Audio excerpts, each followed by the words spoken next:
Ravi colours இன்றைய trending பெண்களுக்கான exclusive கலெக்ஷனுடன் kurtis, palazzo pant, Patiala pant, துப்பட்டாக்கள், ஷேப்வேர்கள், நைட்டிகள், பிராண்டட் உள்ளாடைகளும் கிடைக்கும். ரவி கலர்ஸ், நேரு வீதி, ராஜா தியேட்டர் சிக்னல் அருகில், புதுச்சேரி. வணக்கம். முக்கிய செய்திகள்.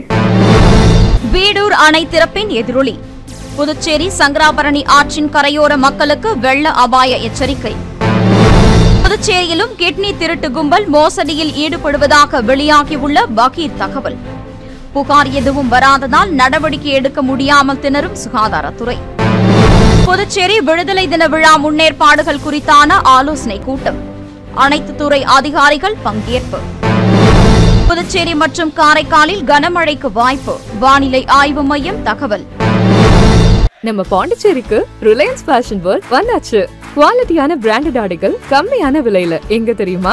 அண்ணா சாலை ரத்னா தியேட்டர் பக்கத்துல இருக்க நம்ம ரிலையன்ஸ் ஃபேஷன் வேர்ல்ட் தான். இங்க கலெக்ஷன்ஸ் எல்லாமே ட்ரெண்டுக்கு ஏத்த மாதிரி இருக்கு. இப்போ தீபாவளி மற்றும் ஓபனிங் ஆஃபரா 1999 ரூபாய்க்கு மேல பர்ச்சேஸ் பண்ற அனைவருக்கும் Cello brand dinner set, John Players duffel bag மற்றும் அமெரிக்கன் டூரிஸ்டர் ட்ராலி பேக் போன்ற பரிசுகளும் இருக்கு. Reliance fashion world, number 460, Anna Salai, Ratna theatre அருகில், புதுச்சேரி.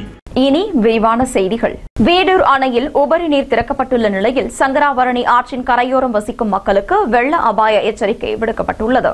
புதுச்சேரி மாவட்ட ஆட்சியர் குலோத்துங்கன் வெளியிட்டுள்ள செய்திக்குறிப்பில், விழுப்புரம் மாவட்டத்தில் பெய்த மழையால் வீடூர் அணையின் நீர்மட்டம் வேகமாக நிரம்பி வருவதால் இதுவரை 28 அடியை எட்டியுள்ள நிலையில் மேலும் தொடர்ந்து நீர்மட்டம் உயர்ந்து வருவதால் அணையில் இருந்து உபரி நீர் திறந்து விடப்பட்டு வருகிறது. இதனால் சங்கராபரணி ஆற்றில் வெள்ளம் பெருக்கெடுத்து ஓடுகிறது. இதனையொட்டி சங்கராபரணி ஆற்றின் கரையோரம் வசிக்கும் மணலிப்பட்டு, கொடாத்தூர், கெட்டிப்பட்டு, கூனிச்சம்பட்டு, சுத்திகேணி, கைக்கிளப்பட்டு, தேத்தாம்பாக்கம், குமராபாளையம், வம்புப்பட்டு, செல்லிப்பட்டு, பிள்ளையார்குப்பம், கூடப்பாக்கம், வெள்ளியனூர், பொறையாத்தம்மன் நகர், கோட்டைமேடு, மங்கலம், உருவையாறு, திருக்காஞ்சு, ஒதியம்பட்டு மற்றும் புதுச்சேரி தாலுகாவில் உள்ள என்ஆர் நகர், நோனாங்குப்பத்தின் ஆற்றின் இரு கரையோரங்களில் இருப்பவர்களுக்கு வெள்ள அபாய எச்சரிக்கை விடுக்கப்பட்டுள்ளது.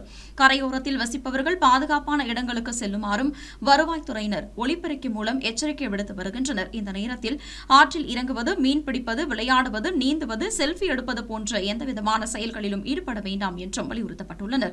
மேலும் பொதுமக்கள் பேரிடர் தொடர்பான தங்களது புகார்களுக்கு இலவச அழைப்பு எண்களான 1077 1070 112 அல்லது 9488981070 என்ற எண்களில் வாட்ஸ்அப் மூலம் தகவல்களை தெரிவிக்கலாம் என்றும் அந்த செய்திக்குறிப்பில் தெரிவிக்கப்பட்டுள்ளது. பொதுமக்களுக்கு ஒரு வேண்டுகோள். வீடூர் டேம் நிரம்பி உள்ளதால் சங்கராபரணி ஆற்று வழியாக எந்நேரத்திலும் தண்ணீர் திறந்து விடப்படும் என பொதுமக்கள் எச்சரிக்கையுடன் இருக்க வேண்டும். இது புதுச்சேரி வருவாய்த்துறை மூலம் தெரிவிக்கப்படுகின்றது. தமிழகத்தை தொடர்ந்து கிட்னி திருட்டு கும்பல் புதுச்சேரியிலும் மோசடியில் ஈடுபட்டு வருவதாக தகவல்கள் வெளியாகியுள்ளது பெரும் அதிர்ச்சியை ஏற்படுத்தியுள்ளது. கடந்த சில வாரங்களுக்கு முன்பு தமிழகத்தில் ஏழை மக்களின் வறுமையை பயன்படுத்தி அவர்களின் கிட்னிக்கு சில லட்சம் ரூபாய் கொடுத்துவிட்டு உறுப்பு மாற்று அறுவை சிகிச்சை வாயிலாக பல கோடி ரூபாய் வருமானம் ஈட்டிய கும்பல் கிடைத்தது. இந்த சம்பவத்தில் அரசு மற்றும் தனியார் மருத்துவமனை அதிகாரிகள், ஊழியர்கள், ஏஜென்ட்டுகளுக்கு தொடர்புள்ளதாகவும் தனியார் மருத்துவமனைகளை நடத்தும் அரசியல்வாதிகளும் இதன் பின்புலத்தில் உள்ளதாகவும் புகார் எழுந்த நிலையில் நாமக்கல் மாவட்டம் பள்ளிப்பாளையத்தில் விசைத்தறி தொழிலாளர்களிடம் நடத்திய தனிப்பட்ட கிட்னி திருட்டு வெளிச்சத்திற்கு வந்தது. திருச்சி மற்றும் பெரம்பலூர் மாவட்டங்களில் 2 தனியார் மருத்துவமனைகளுக்கு உறுப்பு மாற்று அறுவை சிகிச்சை மேற்கொள்வதற்கான அனுமதி ரத்து செய்யப்பட்டது. இந்த சம்பவத்தில் தொடர்புடைய முக்கிய மருத்துவர்கள் 2 தங்கள் தொழிலை புதுச்சேரிக்கு மாற்றியுள்ளதாகவும் அதனையொட்டி புதுச்சேரியின் புறநகர் பகுதியில் உள்ள பிரபல மருத்துவமனையில் கிட்னி மாற்று அறுவை சிகிச்சையில் கடந்த சில நாட்களாக ஈடுபட்டு வருவதாகவும் பகீர் தகவல் வெளியாகியுள்ளது. தற்போது இது புதுச்சேரியில் பெரும் அதிர்வலியை ஏற்படுத்தியுள்ள நிலையில் இந்த கும்பல் தமிழகத்தைப் போலவே புதுச்சேரியிலும் கிட்னி தானம் கொடுப்பவர் பெறுபவரின் உறவினர் போல போலி ஆவணங்களை தயார் செய்து மோசடியை அரங்கேற்றி வருவதாகவும் தகவல்கள் வெளியாகியுள்ளது. இதன் காரணமாக அக்டோபர் 18ஆம் தேதி ஒரே நாளில் 4 பேருக்கு கிட்னி மாற்றப்பட்டுள்ளதாகவும் இதுகுறித்து புகார் ஏதும் வராததால் மோசடி கும்பல் மீது நடவடிக்கை எடுக்க முடியவில்லை என்று சுகாதாரத்துறையினர் வேதனையாக தெரிவித்துள்ளனர். தமிழகத்தை சேர்ந்த மோசடி மற்றும் குற்ற சம்பவங்களில் ஈடுபடுபவர்கள் சிறிய மாநிலமான புதுச்சேரியை மையமாக வைத்து பல்வேறு மோசடி செயல்களில் ஈடுபட்டு வரும் நிலையில் இதே சமயத்தில் கிட்னி மோசடி கும்பலும் புதுச்சேரியில் இணைந்திருப்பது பெரும் அதிர்ச்சியை ஏற்படுத்தியுள்ளது. புதுச்சேரியின் விடுதலை தின விழா முன்னேற்பாடுகள் குறித்தான ஆலோசனைக் கூட்டம் தலைமைச் செயலகத்தில் நடைபெற்றது. புதுச்சேரி விடுதலை தின விழா நவம்பர் 1ஆம் தேதி கொண்டாடப்பட உள்ளது. இந்த விழாவை முன்னேற்பாடுகள் குறித்து ஆலோசனைக் கூட்டம் செய்தி மற்றும் விளம்பரத்துறை அரசு செயலர் முகமது ஹசன் மாமித் தலைமையில் தலைமை செயலக கருத்தரங்க கூடத்தில் நடைபெற்றது. புதுச்சேரி விடுதலை தின விழாவை சிறப்பாக நடத்திட மேற்கொள்ளப்பட வேண்டிய ஏற்பாடுகள் மற்றும் பாதுகாப்பு பணிகள் குறித்து இந்த கூட்டத்தில் ஆலோசனை நடத்தப்பட்டது. கிழக்கு காவல்துறை கண்காணிப்பாளர் ஸ்ருதி ஏரகரெட்டி, செய்தி மற்றும் விளம்பரத்துறை இயக்குநர் முனுசாமி, காவல்துறை, பொதுப்பணித்துறை, தீயணைப்புத்துறை, நலவழித்துறை, சுற்றுலாத்துறை, கலை பண்பாட்டுத்துறை, பள்ளிக்கல்வித்துறை, உயர்கல்வித்துறை, வேளாண் துறை, புதுச்சேரி நகராட்சி, விடுதலை போராட்ட வீரர் பிரிவு, முப்படை நலத்துறை உள்ளிட்ட தொடர்புடைய துறைகளின் தலைவர்கள் மற்றும் அதிகாரிகள் இந்த கூட்டத்தில் கலந்து கொண்டனர். வடகிழக்கு பருவமழை தீவிரம் அடைந்து வரும் நிலையில் புதுச்சேரி, காரைக்காலில் கனமழைக்கு வாய்ப்புள்ளதாக வானிலை ஆய்வு மையம் தெரிவித்துள்ளது. வடகிழக்கு பருவமழை தொடங்கியுள்ள நிலையில் தென் மாவட்டங்கள், மேற்கு மாவட்டங்கள், டெல்டா மாவட்டங்களில் கனமழை பெய்து வருகிறது. குமரிக்கடல் மற்றும் அதனையொட்டிய தென்மேற்கு வங்கக்கடல் பகுதிகளில் நிலவும் வளிமண்டல கீழடுக்கு சுழற்சி காரணமாக தமிழ்நாட்டில் அநேக இடங்களிலும், புதுச்சேரி, காரைக்கால் பகுதிகளிலும் இடி மின்னலுடன் கூடிய மழை பெய்ய வாய்ப்புள்ளதாக சென்னை வானிலை ஆய்வு மையம் தெரிவித்துள்ளது. மேலும் அக்டோபர் 20ஆம் தேதி தீபாவளி தினத்தன்று தமிழ்நாட்டிலும் புதுச்சேரியிலும் அநேக இடங்களில், அதற்கு முந்தைய பிந்தைய நாட்களில் சில இடங்களிலும் மிதமான மழையும், ஓரிரு இடங்களில் கனமழையும் பெய்யக்கூடும் என்றும் தெரிவித்துள்ளது.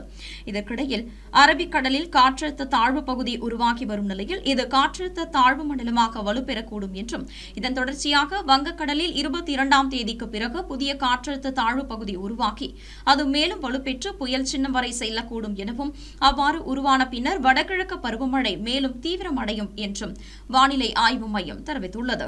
வெளியில் இருந்து வழங்கப்படும் தீபாவளி பரிசு பொருட்களை காவல்துறையினர் பெறக்கூடாது என்று காவல்துறை தலைமை இயக்குநர் உத்தரவிட்டுள்ளார். தீபாவளி பண்டிகையை முன்னிட்டு தொழிலதிபர்கள், வணிக நிறுவனங்கள், அரசியல் கட்சியினர், பிரமுகர்களிடமிருந்து காவல்துறையினர் மற்றும் தீயணைப்பு துறையில் பணிபுரிபவர்கள் தீபாவளி பரிசுப் பொருட்களை வாங்கி வருவதாக ஒவ்வொரு ஆண்டும் புகார்கள் வருகிறது. இந்நிலையில் கட்டாயப்படுத்தியும் பரிசுப் பொருட்கள் வாங்கி வருவதும் தெரியவந்துள்ளது. இது தொடர்பாக காவல்துறை உயர் அதிகாரிகளுடன் காவல்துறை தலைமை இயக்குநர் ஷாலினி சிங் ஆலோசனை நடத்தினார். இது குறித்தான புகார்களை அந்தந்த சரகத்திற்குட்பட்ட காவல் நிலையங்களில் தெரிவிக்கும்படி காவல்துறை தலைமை இயக்குநர் உத்தரவிட்டுள்ளார். பரிசுப் பொருட்கள் வாங்குவதை தடுக்கும் விதமாக ரகசிய கண்காணிப்பு குழு அமைக்கப்பட்டுள்ளதாகவும் தெரிவித்துள்ள அவர், வெளியில் இருந்து கொடுக்கும் தீபாவளி பரிசுப் பொருட்களை காவல்துறையினர், தீயணைப்புத் துறையினர் வாங்கக்கூடாது என்றும் காவல்துறை தலைமை இயக்குநர் ஷாலினி சிங் உத்தரவிட்டுள்ளார். புதுச்சேரியில் பகுதி நேர வேலை தருவதாக கூறி பெண் உள்ளிட்ட பலரிடம் பணம் மோசடியில் ஈடுபட்ட மர்ம கும்பல் குறித்து சைபர் கிரைம் காவல்துறையினர் வழக்கு பதிவு செய்து விசாரணை மேற்கொண்டு வருகின்றனர். பாகூரை சேர்ந்தவரின் டெலிகிராம் செயலிக்கு ஒரு ஆன்லைன் முகவரி வந்தது. அதில் பகுதி நேர வேலை இருப்பதாக தெரிவிக்கப்பட்டதை அடுத்து அவரும் கொடுக்கப்பட்ட பணிகளை செய்து முடித்தார். இதனைத் தொடர்ந்து குறிப்பிட்ட தொகை வருமானமாக கிடைத்ததை அடுத்து அவரிடம் ஆன்லைனில் முதலீடு செய்தால் அதிக லாபம் ஈட்டலாம் என்று மர்ம நபர்கள் தொடர்பு கொண்டுள்ளனர். இதனை நம்பிய அவரும் பல்வேறு தவணைகளாக 1,34,000 ரூபாயை முதலீடு செய்தார். அதனைத் தொடர்ந்து அவர்களை தொடர்பு கொள்ள முடியாததால் இதனால் தான் மோசடி செய்யப்பட்டதை அறிந்து அதிர்ச்சியடைந்தார். மேலும் அரியாங்குப்பத்தை சேர்ந்த பெண்ணிடமும் பகுதி நேர வேலை தருவதாக கூறி 25,000 ரூபாய் மோசடி நடந்துள்ளது. இதேபோல் நல்லவாடு பகுதியை சேர்ந்த ஒருவர் விளையாட்டு உபகரணம் வாங்க 65,000 ரூபாய் செலுத்தினார். ஆனால் அவர் ஆர்டர் செய்த பொருட்கள் வந்து சேராததால் ஏமாற்றம் அடைந்தார். இதேபோல் லாஸ்பேட்டையை சேர்ந்த ஒருவர் குறைந்த விலைக்கு கேமரா வாங்க ஆசைப்பட்டு 6,000 செலுத்தி ஏமாந்துள்ளார். முத்துப்பிள்ளைப்பாளையத்தை சேர்ந்த பெண் ஆன்லைனில் ஆடை வாங்க ஆர்டர் செய்து 1,300 ரூபாயும், முதலியார்பேட்டையை சேர்ந்த நபர் ஆன்லைன் விளையாட்டில் 2,900 ரூபாயும், உப்பளத்தை சேர்ந்த பெண் ஆன்லைனில் ஆடை ஆர்டர் செய்து 1,199 ரூபாயும் பணத்தை இழந்துள்ளனர். இந்நிலையில் அக்டோபர் 17ஆம் தேதி ஒரே நாளில் மட்டும் 7 பேரிடம் ஆன்லைன் மூலமாக 2,35,399 ரூபாய் மோசடி செய்யப்பட்ட சம்பவம் குறித்து சைபர் கிரைம் காவல்துறையினர் விசாரணை மேற்கொண்டு வருகின்றனர். மேலும் பொதுமக்கள் எச்சரிக்கையோடு செயல்பட வேண்டும் என்றும் அறிவுரை வழங்கியுள்ளனர். தீபாவளியையொட்டி வெடிக்கப்படும் பட்டாசு குப்பைகளை தெருக்களில் விட்டால் அபராதம் விதிக்கப்படும் என்று உழவர்கரை நகராட்சி சார்பில் எச்சரிக்கை விடுக்கப்பட்டுள்ளது. புதுச்சேரி உழவர்கரை நகராட்சி ஆணையர் சுரேஷ்ராஜ் வெளியிட்டுள்ள செய்திக்குறிப்பில் தீபாவளி பண்டிகையின் போது பட்டாசுகள் வெடிப்பதால் உருவாகும் குப்பைகளை சாலைகளில் அப்படியே விடுவதனால் தெருக்கள் முழுவதும் அசுத்தமாகின்றன. அவை காற்றில் பறந்து கால்வாய்களில் விழுந்து சுகாதார சீர்கேடு ஏற்படுகிறது. மேலும் அவற்றை சுத்தம் செய்ய வரும் தூய்மை பணியாளர்களுக்கும் சிரமம் ஏற்படுகிறது. எனவே பொதுமக்கள் பட்டாசுகள் வெடித்த பின்பு உருவாகும் குப்பைகளை தண்ணீரில் ஊற்றி அணைத்து அதனை தொட்டிகளில் சேகரித்து வைத்திருந்து தங்களது பகுதிகளில் குப்பைகள் சேகரிக்க வரும் தூய்மை பணியாளர்களிடம் ஒப்படைக்க வேண்டும் என்றும் அப்படி தவறினால் அபராதம் விதிக்கப்படும் என்றும் அந்த செய்திக்குறிப்பில் எச்சரிக்கை விடுக்கப்பட்டுள்ளது.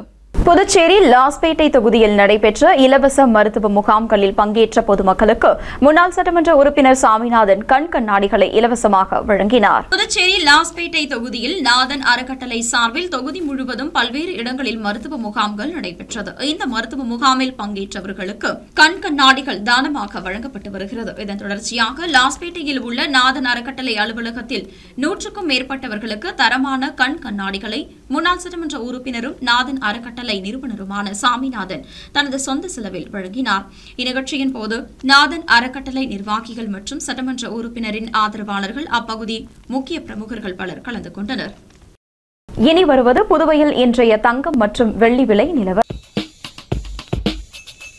இன்றைய தங்கம் வெள்ளி விலை விவரம். புதுவையில் இன்றைய தங்கம் வெள்ளி விலை விவரம் வழங்குபவர்கள் முத்து கோல்ட் ஹவுஸ், பாண்டிச்சேரி. தங்கம் 1 கிராம் 11,995 ரூபாய். இன்றைய தங்கம் வெள்ளி விலை விவரம். வெள்ளி 10 கிராம் 1870 ரூபாய். இத்துடன் ஏஎம்என் செய்திகள் நிறைவடைந்தன. வணக்கம்.